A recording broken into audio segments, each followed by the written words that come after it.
This is Christopher Rees with Daily Coast Community, and I'm here with Meryl Newman. She is with Indivisible Ohio, and she is going to talk to us about what they're doing at Indivisible Ohio to help turn Ohio blue. So Meryl, I'm going to give the floor to you a little bit so you can kind of explain what you have going on. Awesome. And just to clarify, so I'm with OPAL, which is Ohio Progressive Action Leaders. We're the statewide coordinating group for leaders of Indivisible and other grassroots groups from across the state. We just have some non-Indivisible group members as well. And our groups have been really active, obviously for the last 4 years, but particularly for the last 2 and getting ready for this election. Most recently, I'd say that our groups across the state have been doing ongoing efforts to register voters even during COVID. People are getting really creative with locations and safe ways to connect with voters. We can register in Ohio up through October 5th, so that's going on across the state. We've also put out what we call voter boxes, which are essentially like little realtor boxes with forms for registration and absentee ballot request forms, and those are also spread across the state. And then people have been doing lots of postcarding for candidates, vote forward letters with swing left, and a lot of leaflet dropping for individual candidates, and in some ways for county parties, since the Biden team isn't doing any in-person kind of activity right now. And then I've organized for the whole state. We have a statewide virtual phone bank, and we've been out speaking with voters since COVID started. We pivoted. We had a deep canvassing project going out across the state. And now we're reaching out to voters via phone, and particularly trying to reach people who may not be our most consistent voters, but to make sure that they're fired up to vote, and then walking them through the voting options and getting them situated however it works out best for them to vote, so that we can flip Ohio. Absolutely. So the trend, or what most people think is the trend, is that Ohio has just been trending to harder and harder for us to flip. So what are you hearing about Ohio that you find really encouraging in this race? Well, yes, and thanks so much for asking, because Ohio hasn't gotten a lot of love this year from all these national groups. We're not necessarily on the top of a lot of people's radars, but we're actually not a red state. We're a purple state with a far-right state legislature and a lot of gerrymandering. And so that's given some of our voting results a little bit of a skew, sort of a misunderstood skew, I think, to the right. So, Sherrod Brown was, reelected in 2018 with, outstanding numbers. And, right now we can see from the polling results that it's usually sort of a dead heat between Biden and Trump in our state. And then what we've seen just, as a grassroots across the state is a lot of people who are starting to move. So we have, in the Women for Biden group, people talking about how they had been Trump voters, and now not only are they not voting for Trump, but they're actually seeking out Facebook groups because they're so passionately interested in making sure he doesn't get reelected. People are reporting in in my rural neighborhood, I'm seeing Biden signs and less Trump signs. And so, we're seeing that some of our work has really been, paying off, as well, obviously, as, what Trump's self-sabotaging efforts doesn't hurt. So we're excited. We're, welcome and open. If there's people from blue states out there that want to help us out, you can, find our phone bank if you're interested in joining us remotely at our Mobilize page. If I'm allowed to plug that, it's mobilize.us/OPAL mission vote. So people can come there and help us out. We would love that. So we're agreement. There's just a USA Opinion piece talking about how Ohio is the state to watch, and we agree because our votes get processed right before. So we're not one of those states that are going to be delayed. So we can deliver sort of the death knell to the president really close to Election Day.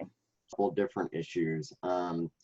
the first is how people early vote or have the option to in Ohio, and then how we as a community can work to help mobilize that local or early vote in Ohio. Because of course, the better we get those votes in, you know, it allows us to mark them off the system, and then we know that's a vote in our bank, so to speak. Yeah, so we've been really pushing the early vote. So we started doing a lot of outreach specifically on the absentee ballot front. So in Ohio, it's, you know, open to everyone. It's always been that way. So there's been no change in our voting process, but it's a two-step process. You have to request your ballot through a written absentee ballot request form. And then when you get the ballot, obviously you have to send that back in. So we were doing a lot of early distribution of the ballot request forms to try to get out ahead of the time when the Secretary of State was mailing them out, to sort of flatten out the absentee voting curve here. And I think that effort has been really successful. They're seeing really high numbers of absentee ballot requests coming into the boards of elections across the state. And then we're also doing a lot of voter education. So trying to talk people through the process, sort of explain the process, try to avoid some of the most common mistakes that we know are made on these forms or have been made.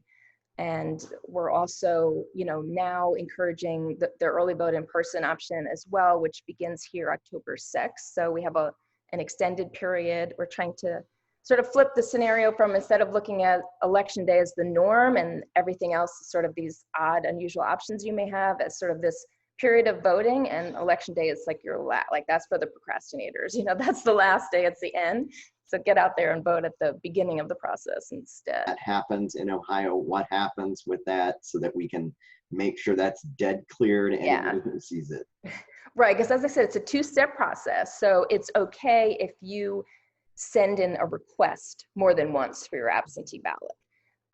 They'll only process one and you'll only get one ballot. So that's the first step of our two-step process. The signature on that is matched. That causes problems a lot of times because there's all sorts of different signatures that can be on file for a voter. And there's not really a good sort of objective system for comparing signatures. But in response to what the president has said, it is not an easy thing. So you do have to send it in. Someone individually does match that signature, and then only one ballot is sent per person. Once you get that ballot, this is another thing that has been confusing to people because of the president. Boards of elections are getting calls, and we've addressed this as well with voters when we speak to them, is that once you've requested your absentee ballot, you are planning to vote by mail, and you should follow through on that plan unless there's a problem that you're notified about from the Board of Elections. So you can't go and vote in person. If you do, so say you've misplaced your ballot, you will vote provisionally while they check to make sure that your absentee ballot has not been processed. So it's impossible to vote twice. And in fact, if you try to vote in person on election day, it will be a provisional ballot, although it will count once they confirm that you haven't submitted your absentee ballot. So there's always no double voting. That's exactly it. There is no double voting. Yeah. It's one of those fake conspiracies, and we just need to lay it out. Well, this has been fantastic. I don't want to take up too much of your time. If you have anything parting, I want to give you just the floor to take it away, and then thank you again for coming on. No, that's it. I would just say, anyone, if you're out there in Ohio, obviously, you know, make sure to vote, please, and tell all your friends to vote. However it is that they're planning to vote, maybe give them a reminder if they're voting election day. Make sure they check their polling location to make sure it hasn't changed. And then if you're willing to help, which, you know, we only have a little bit of time left, so we're trying to just, you know, leave it all on the field, right? So coming out to our Mobilize page and look for our phone banks. They're happening really very frequently, and they include training. So that's mobilize.us/Opal Mission Vote. We would, you know, love to have additional support. So, and we're also going to be soon having our Striding with Biden events. I forgot about that, on October 10th across the state, showing that our suburbs are not scared of a Biden-Harris administration. We're actually very excited for that. And so we're going to be doing family-friendly, COVID-friendly walks in suburban neighborhoods showing our support. All right.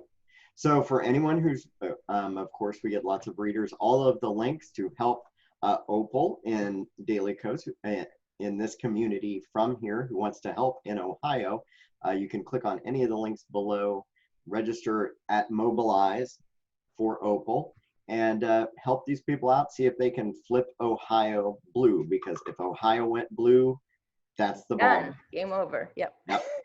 All right. Thank you. All right. Thanks so much. Really appreciate the opportunity. Bye.